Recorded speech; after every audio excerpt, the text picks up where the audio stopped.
Parte de la serie Sufriendo con Propósito. Este es el número 30, gracias al Señor, y estaremos hablando de una señal en el sufrimiento.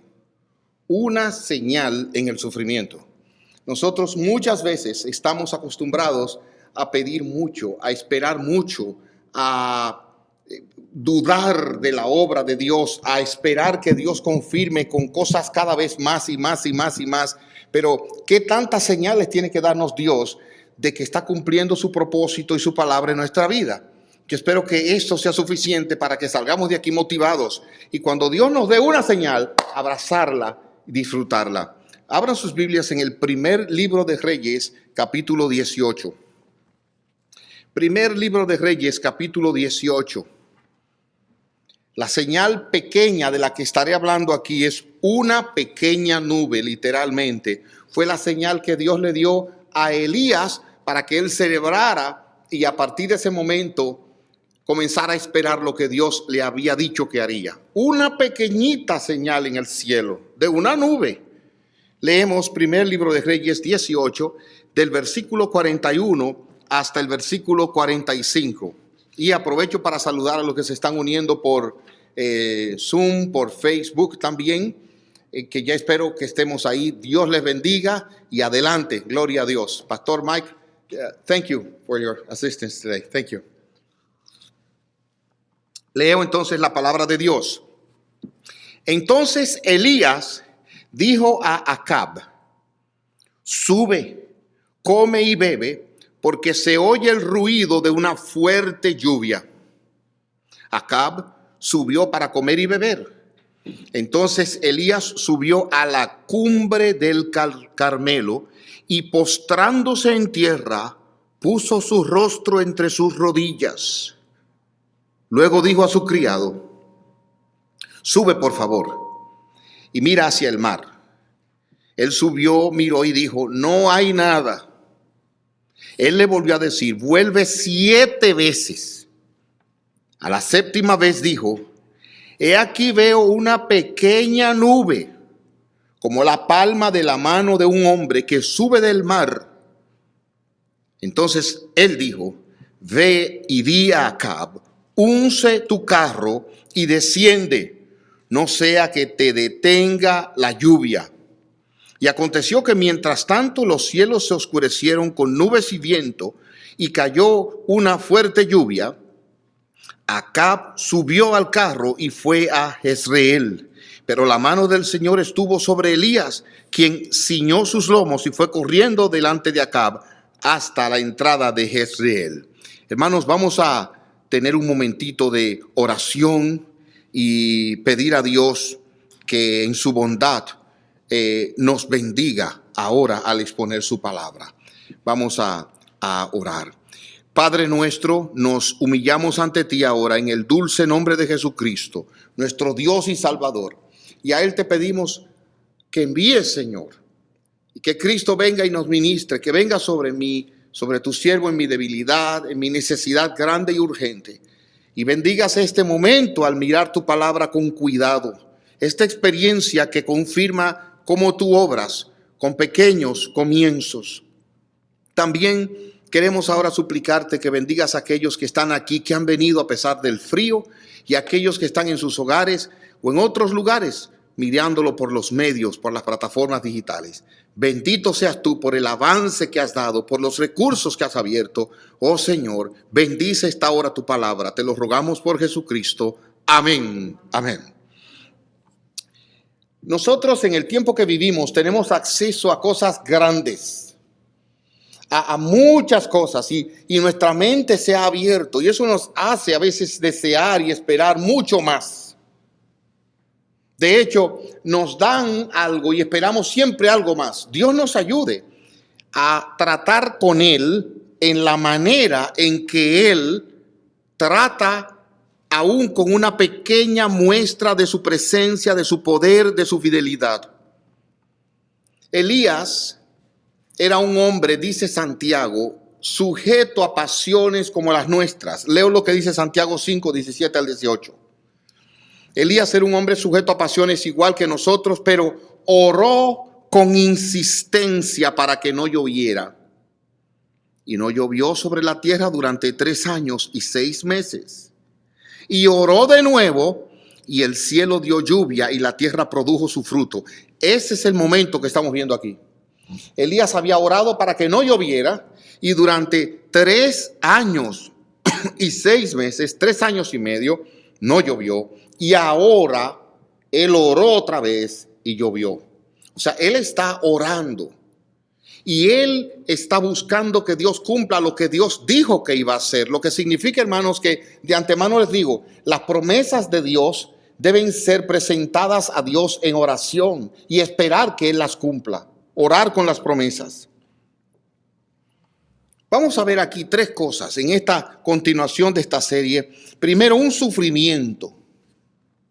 En segundo lugar, una súplica. Y finalmente, una señal. Un sufrimiento, una súplica y una señal. El sufrimiento lo vemos en el contexto. Si ustedes ven sus Biblias ahí, el versículo 41 comienza con esta palabra en la traducción que tengo delante. Entonces indica una continuación. Algo ha pasado y entonces. ¿Qué había pasado antes de este momento extraordinario en la vida y el ministerio de Elías? ¿Qué había sucedido? Bueno, la nación estaba bajo un juicio de Dios. Si ustedes se dan cuenta, Dios había hablado al principio del capítulo y claramente había mandado a Elías a comunicar que no vendría lluvia y eso traería una serie de sufrimientos y aflicciones. Dice el capítulo 18, versículo 1, sucedió que después de mucho tiempo, al 3er año, vino la palabra del Señor Elías diciendo, ve, preséntate ante Acab y yo enviaré lluvia sobre la faz de la tierra. Ahí vemos que él habló de enviar lluvia porque había dado una tendencia de que no vendría lluvia. Y el capítulo 17 recibe Elías la voz de Dios.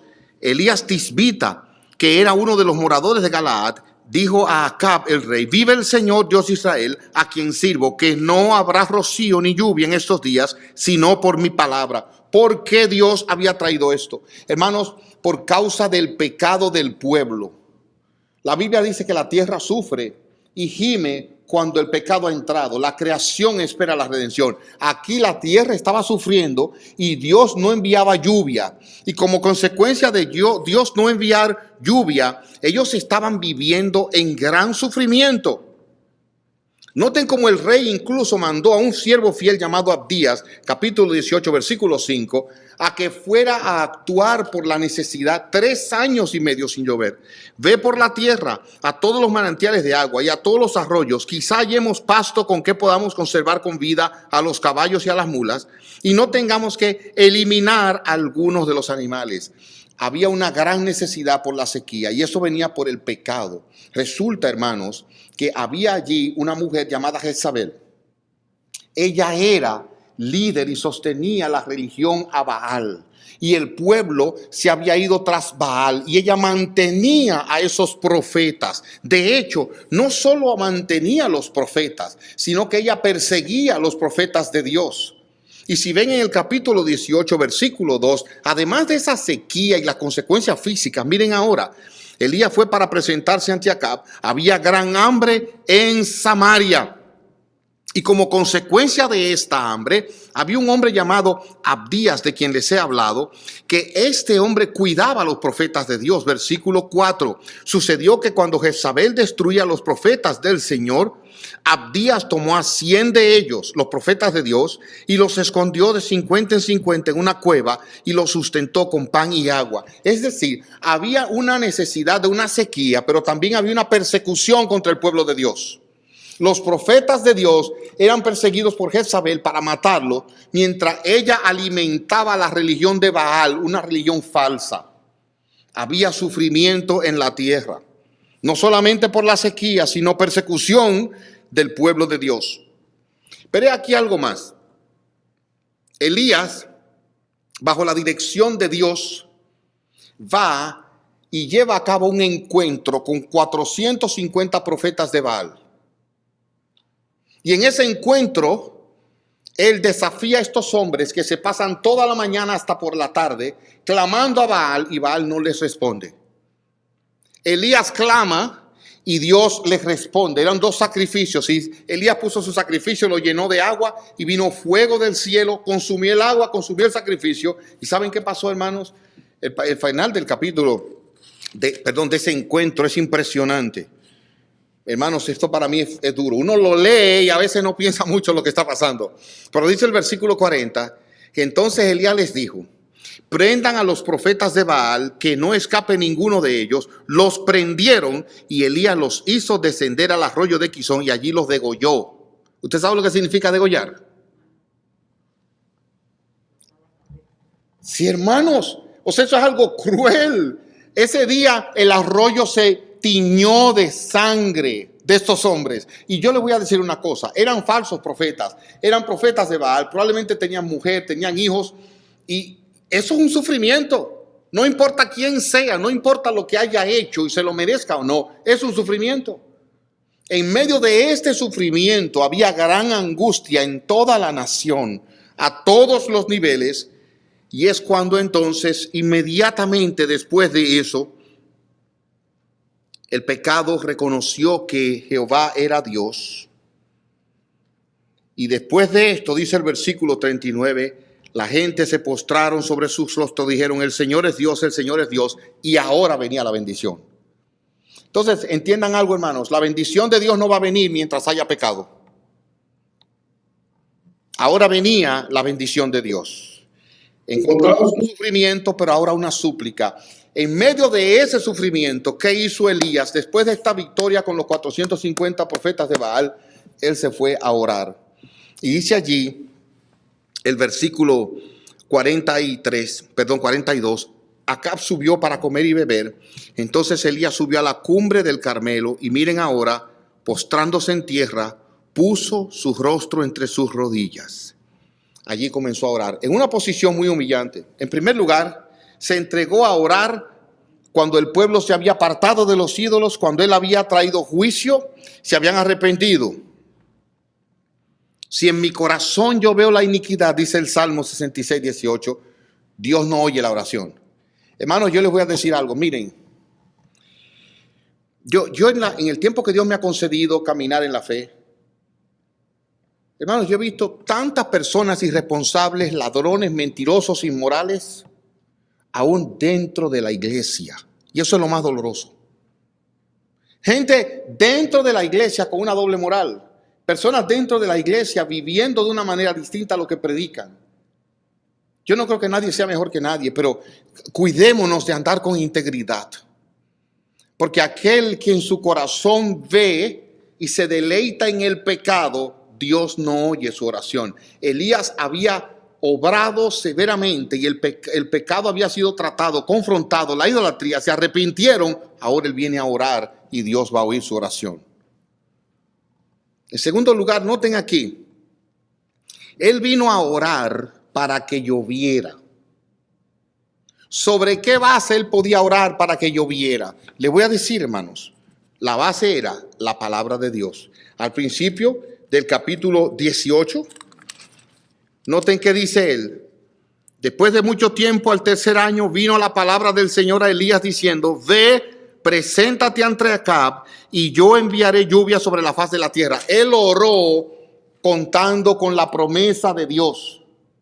Hermanos, tenemos que orar siguiendo la promesa de Dios. Uno de los textos que a mí más me sostiene, hermanos.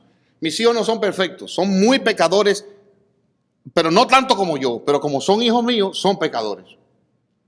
Y óigame bien, dice Proverbios: anda el justo en su integridad y sus hijos serán dichosos después de él. Si andamos en integridad, podemos orar a Dios para que bendiga a nuestros hijos. Y aquí está Elías orando en base a lo que Dios le dijo que iba a hacer. Dios dijo: voy a mandar lluvia. Y él dijo: ahora es el momento, voy a orar, Señor, manda la lluvia. Y si ustedes se dan cuenta, él habló con el lenguaje de la fe. Versículo 41. Elías dijo a Acab: sube y come y bebe, porque se oye el ruido de una fuerte lluvia. Ahí no había lluvia de nada, pero él está hablando en el lenguaje de la fe, porque él creía la palabra de Dios. Hermanos, yo les voy a decir algo. ¿Ustedes creen la palabra de Dios? ¿Ustedes creen las promesas de Dios? ¿Ustedes creen la presencia de Dios, el poder de Dios, la gracia de Dios para aquellos que esperan en Él? Que Él no nos dejará, no nos desamparará. Elías habló con fe y esperó en Dios. Dice Zacarías 10:1. Pidan al Señor la lluvia de la estación tardía. El Señor produce relámpagos y hace llover. Hermanos, aprendamos a orar y esperar en Dios con perseverancia. Y eso es lo que vemos ahí. Él estaba orando y le dijo al siervo: ve a ver sobre el mar, ¿qué ves? Imagino yo, hermanos, que será un día clarito, azulito, ni una sola nube. El siervo le dijo: no veo nada. Le dijo: ve 7 veces. No le llama la atención que él le dijo: quédate mirando. No, ve 7 veces. Hermanos, porque la oración del justo puede mucho, pero no es una varita mágica. Tenemos que seguir orando y esperando en Dios. Como aquella mujer viuda ante el juez injusto. Por su insistencia, el juez respondió y le hizo justicia. ¿Cuánto más nuestro Dios? Mira, yo no sé cuál es la necesidad tuya, pero sigue orando en el nombre de Jesucristo, confiando en la promesa de Dios, y espera en Dios. No te desanimes. Yo también quiero llamar la atención en la manera en que él oró. Él subió al monte Carmelo y allí oró en humildad. Miren cómo dice el texto. Postrándose en tierra, puso su rostro entre sus rodillas. Y a mí me fascina como Arthur Pink pinta con sus palabras este ejemplo de Elías al humillarse a orar así. Y oigan cómo lo dice este siervo de Dios. Al enfrentarse a la multitud reunida, a Acab y a los cientos de falsos profetas, lo hizo con porte majestuoso y digno. Mas ahora, al acercarse al Rey de Reyes, su proceder es humilde y reverente. Allí, como embajador de Dios, se había presentado ante Israel. Ahora, como intercesor de Israel, se presenta ante el Altísimo. Al enfrentarse a las fuerzas de Baal, fue valiente como un león. A solas con Dios, esconde su rostro y por sus acciones reconoce que no es nada. Me fascinó. Ante los hombres, de frente, delante de Dios, humillado. Qué bueno es que este hombre, sujeto a pasiones como las nuestras, podía humillarse delante de Dios. Por otro lado, noten bien, oró de manera específica. Nosotros usamos como evangélicos la palabra que Dios te bendiga. Y yo creo que eso está bien. Sí, está bien. Pero yo creo que deberíamos a veces pedir la bendición de manera específica. Hermano o hermana, ¿cuál es su necesidad? ¿Cuál es el problema? Oh, mire, mi problema es la salud acá. O el problema mío es la conversión aquí de mi hijo. O el problema mío es este problema familiar. Y orar de manera específica con la palabra de Dios para ese caso específico. Elías, ¿por qué oró? Para que Dios enviara lluvia. Dios lo sabe todo, pero también de manera específica debemos orar. Y finalmente oró con vigilancia y expectativa, con perseverancia. Oró y le dijo al siervo: ve a ver, 7 veces, ve a ver. Y él seguía orando, y creyendo y esperando en Dios. Hermanos, que Dios nos dé esta fe. Que Dios nos conceda orar con perseverancia, esperando ver la mano, la manifestación suya. Bendito sea su gran nombre. Hace poco vi la historia y compartí la historia de una madre que entre sus hijos, uno de sus hijos nació con unas deficiencias físicas. Y realmente su cerebro, su forma de pensar no es correcta, no está bien, aunque él interactúa. Y esa mamá, o él interactuaba, para decirlo mejor, porque él falleció hace poco. Pero esa mamá de ese muchacho nunca dejó de orar para que Dios lo sanara. Y oigan esto que les voy a decir, hermanos. Ella murió y no lo vio sano. Él murió y nunca se sanó aquí. Pero como hay Dios en el cielo, yo les puedo asegurar que entró allá completamente sano. Y la oración de esa madre fue contestada así. A veces no vamos a ver aquí cuando queremos, pero tenemos que seguir orando, perseverando y confiando que Dios en su tiempo hará su buena y sabia voluntad. Al final de cuentas, lo que queremos es que Él responda según pedimos. Sea aquí, sea en 10 años, sea hoy, sea en la eternidad, gloria sea dada a su bendito nombre. Hemos visto aquí un sufrimiento. El pueblo sufría. Había un sufrimiento de persecución. Y ahora miren aquí, en segundo lugar, hemos visto una súplica y ahora una señal. Una señal. Y esto será mucho más breve. Leemos aquí en el versículo 45. Perdónenme, hermanos. Versículo 43. A la séptima vez dijo: he aquí veo una pequeña nube, como la palma de la mano de un hombre que sube del mar. Y la idea de la palma es decir lo pequeña que él la veía donde estaba.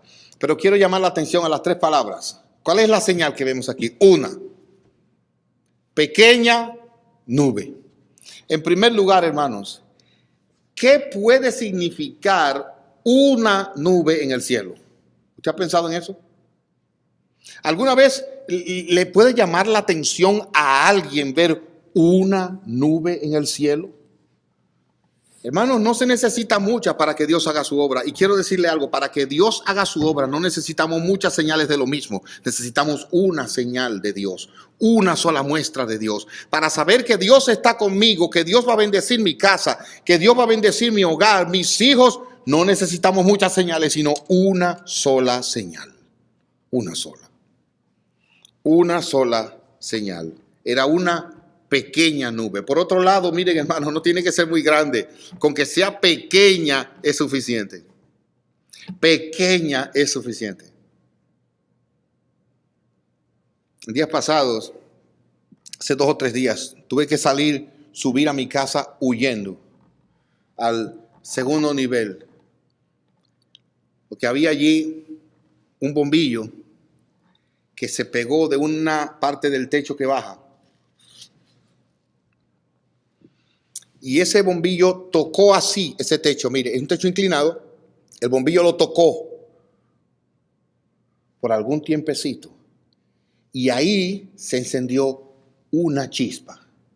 Hermanos, ya estaba cogiendo fuego todo eso ahí con una sola chispa.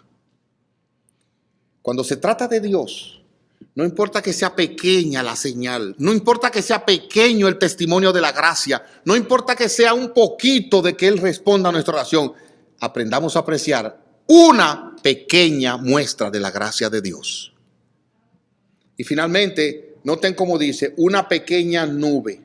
Hermanos, ¿usted puede pensar cuán pasajeras son las nubes?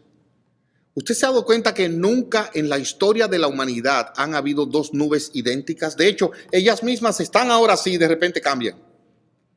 Por lo tanto, hermanos, miren, no temamos de que vaya a cambiar, de que ahora es así, pero mañana no. Mire, confiemos en Dios. Una pequeña señal de la gracia de Dios es suficiente y yo confío en Dios.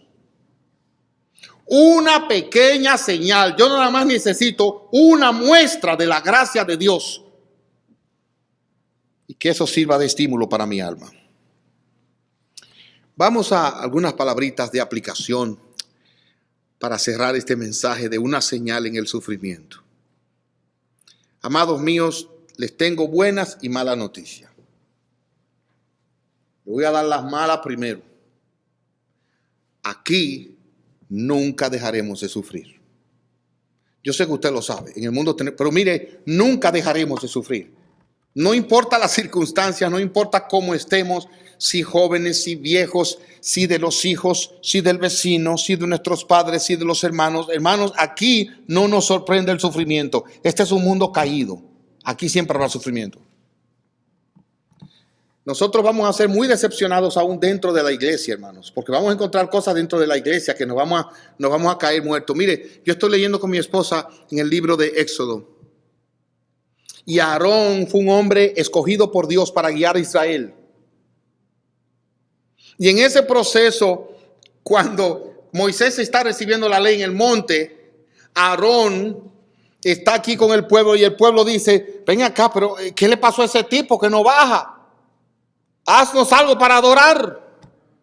Y Aarón, no José García, que no es nadie, Aarón, hermano de Moisés, que vio todas las señales milagrosas, que llevó el pueblo, que cruzaron el mar y ha visto todas las señales, la obra de la gracia de Dios.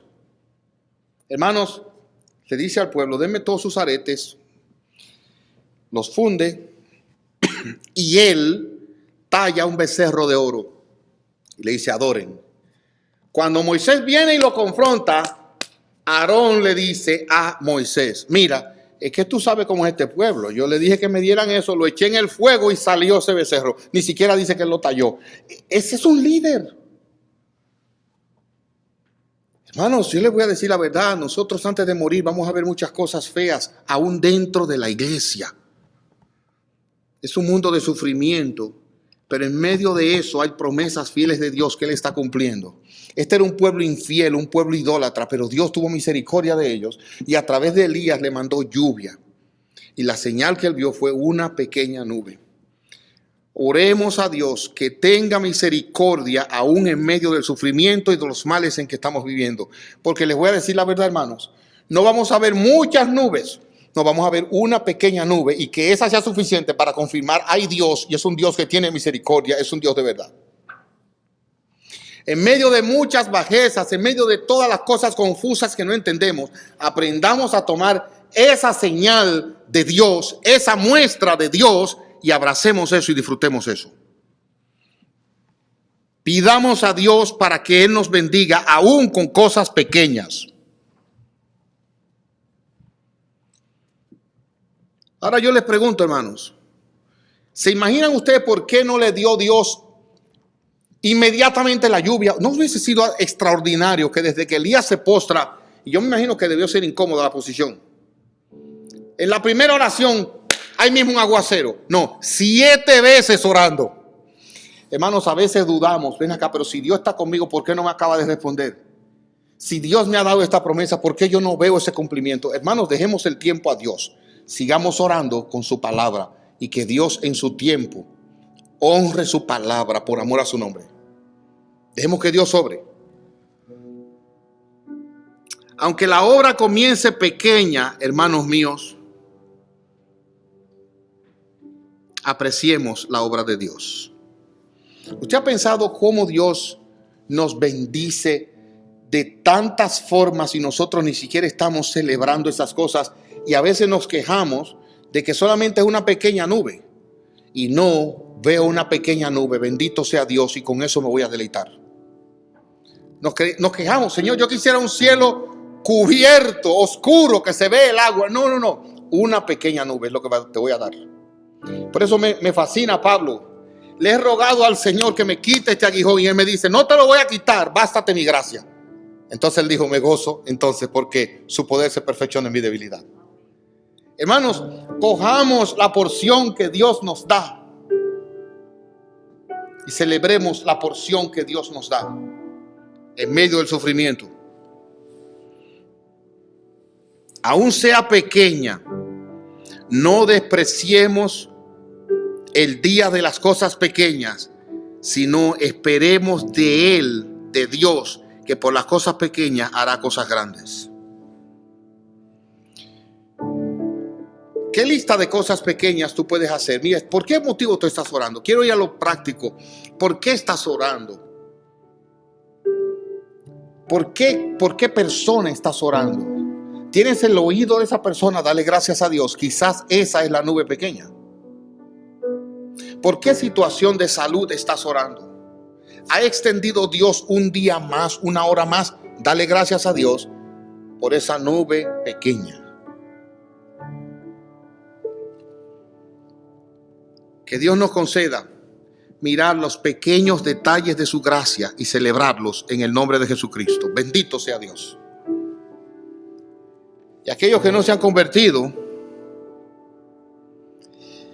Puede que ellos quieran ver algo más grande de Dios. Pero yo les animo a que pidan, aún sea poca fe. Porque Dios dice que con poca fe se pueden mover montañas. Pide aunque sea un poquito. Y nosotros también, hermanos, aunque sea un poquito, pidamos. Aunque sea un poquito, pidamos a Dios de su gracia y disfrutemos eso en el nombre de Jesucristo. Que el Señor nos ayude a apreciar sus dones. Que el Señor nos ayude a abrazar sus dones, aun sean pequeños y aparentemente intrascendentes. Es interesante que cuando el Señor Jesucristo estaba crucificado, había una multitud ahí. Y Él le dijo: Padre, perdónalos porque no saben lo que hacen. Y yo me imagino que las huestes celestiales probablemente estaban viendo el espectáculo. Y cualquiera diría: el gran Salvador, ¿con qué va a venir a la gloria en el día de hoy? Y ¿saben qué, hermanos? Que me sorprende y bendigo al Señor. Él llegó a la gloria y no llegó solo. ¿Recuerdan la historia? Llegó acompañado. Pero ¿de qué figura y de qué celebridad y de qué persona tan importante llegó acompañado? De un malhechor, de un ladrón, de un asesino que salvó en la cruz. ¿Ustedes están viendo? Que aún de algo pequeño, insignificante, recibe gloria. Oh, hermanos amados, bendito sea nuestro gran Salvador. Vamos a orar. Padre nuestro, cuando nosotros vemos tu palabra y vemos cómo Elías pudo tener fe y esperar que vendría una gran lluvia al ver solo una pequeña nube, nosotros te damos gracias. Muchas gracias. Porque tú diariamente, continuamente nos das pequeñas muestras de tu favor. Según tu palabra, ayúdanos a abrazarlas, a disfrutarlas y a esperar el cumplimiento pleno en tu tiempo. No necesitamos ver mucho, sino una pequeña muestra, Señor. Aumentanos la fe. Te lo pedimos y te damos gracias por tantas muestras, aún pequeñas, pero valiosas y veraces, que recibimos de ti continuamente. A ti la gloria y la honra en Jesucristo por los siglos de los siglos. Amén. Amén.